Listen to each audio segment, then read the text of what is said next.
안녕하세요, 엘리쉬 엘라입니다.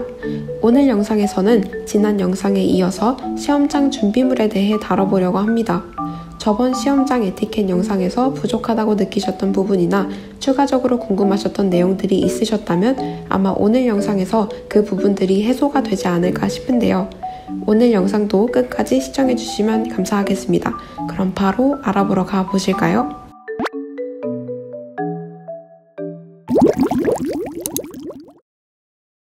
첫 번째는 필기도구입니다.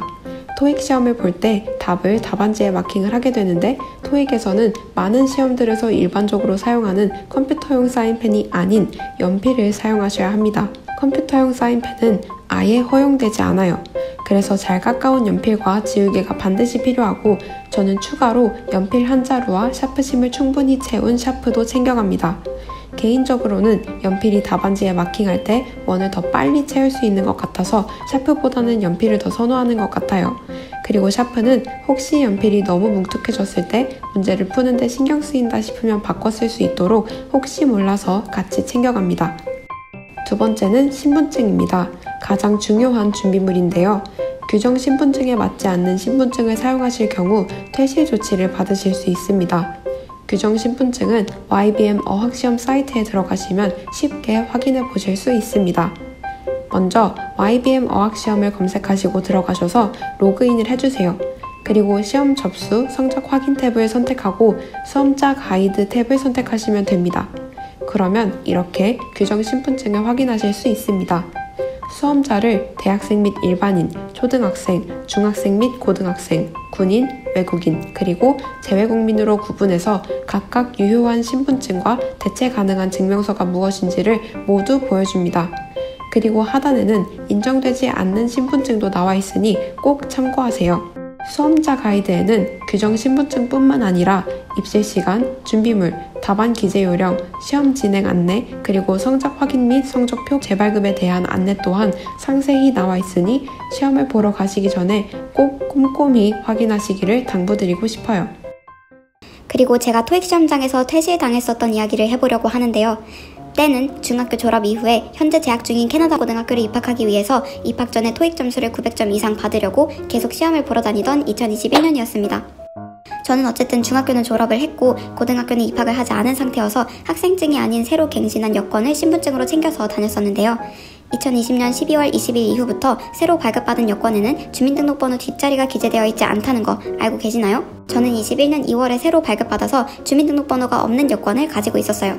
그러고 나서 그 여권으로 한 2번 정도 시험을 본 후였습니다.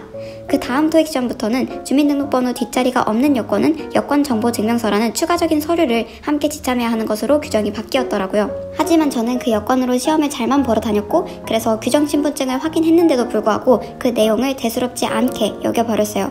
지금은 토익 시험을 볼 때 시험 시작 전에 신분증 검사를 한 번만 하더라고요. 근데 원래는 시험 시작 전에 1차, LC가 끝난 후에 RC로 넘어가면서 2차로 한 번 더 검사를 했었어요. 그러면 감독관님들이 수험자들이 리딩 파트를 시작하면 조용히 다시 한번 신분증을 검사하십니다.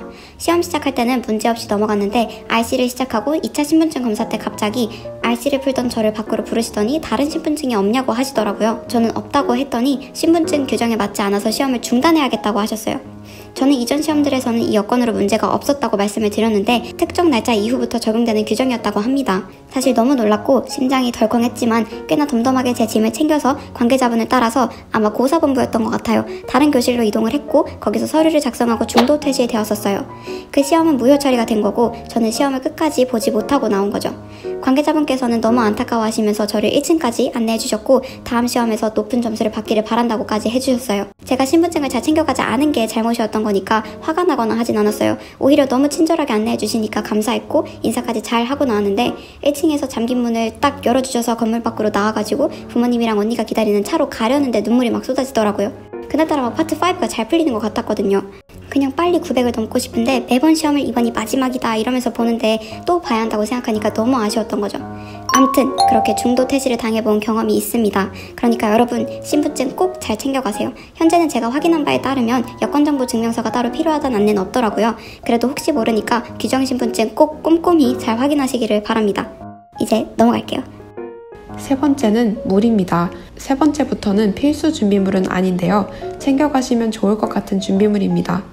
제가 코로나 전에 토익 시험을 볼 때는 시험을 보면서 간단하게 먹을 수 있는 간식들, 예를 들면 초콜릿이나 사탕 같은 건 챙겨갈 수 있었던 걸로 기억해요. 아마 코로나 때에는 이런 게 제한되었을 것 같기는 한데 아무튼 현재는 물이나 커피는 시험 보시면서 드실 수 있는 걸로 알고 있어요. 저는 한 번도 가져가 본 적은 없지만 커피나 물은 챙겨오시는 분들도 많으시더라고요.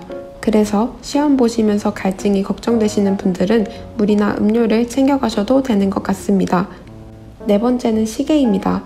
토익 시험에서 시간 관리는 굉장히 중요한데요.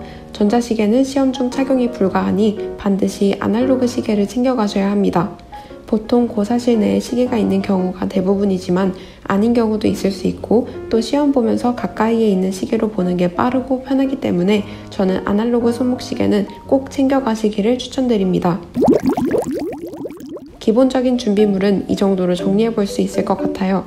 더 궁금하신 점이 있으시다면 편하게 댓글로 남겨주세요. 그럼 오늘 영상은 여기서 마치도록 하겠습니다.